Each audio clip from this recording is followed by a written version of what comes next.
The wind was stirring. A journey was about to end, and everyone knew it. The great prophet of fire Elijah was nearing the end of his time on earth. The air itself felt heavy with farewell. But one man refused to leave his side, his devoted apprentice, Elisha. 3 times, Elijah urged him, "Stay here."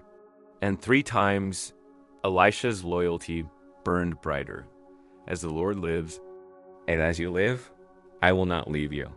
From Gilgal to Bethel to Jericho, Elisha followed, not for fame or position, but for something far greater. He wanted the very spirit that Elijah carried.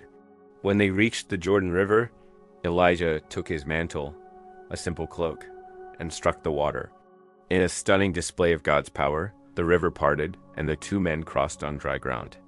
It was then that Elijah turned to his faithful servant and asked, "What shall I do for you before I am taken from you?" Elisha's request was immediate and bold. "Please, let a double portion of your spirit be upon me." This wasn't a demand for double the power or fame. In ancient Israel, the firstborn son received a double portion of the inheritance.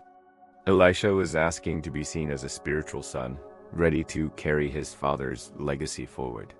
Elijah's reply was cautious. "You have asked a hard thing. Nevertheless, if you see me when I am taken from you, it shall be so." And then, in a flash of divine glory, a chariot of fire and horses of fire appeared, and a whirlwind swept Elijah up into heaven. Elisha cried out, my father, the chariot of Israel and its horsemen." As Elijah disappeared, his mantle fluttered down to the earth. Elisha picked it up. This was the same cloak that had parted the Jordan, a symbol of prophetic authority. He walked back to the river's edge, struck the water, and called out, "Where is the Lord, the God of Elijah?" Once again the waters divided. The other prophets watching from a distance saw it and knew. The spirit of Elijah rests on Elisha. This story is about more than just miracles. It's about faith passed on. Elijah trained, Elisha followed, and God's work continued. The fire didn't die with one man. Elisha would go on to perform even more recorded miracles than Elijah, but it all began with loyalty, humility, and persistence. He stayed when others would have turned back. He asked boldly.